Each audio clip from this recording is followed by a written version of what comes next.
జీవితమొక పయనమని గమ్యము తెలియదని తెలిసిన ఈ మనిషి పయనమాగదు.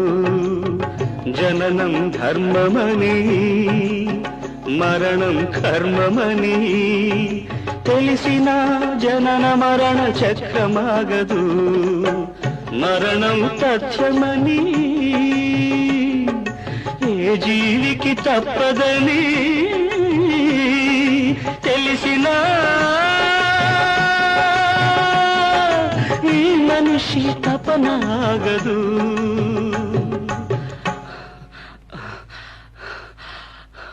ఈ బ్రతుకు తపనాగదు. ఆగదు ఏ నిమిషము నీ కోసము, ఆగితే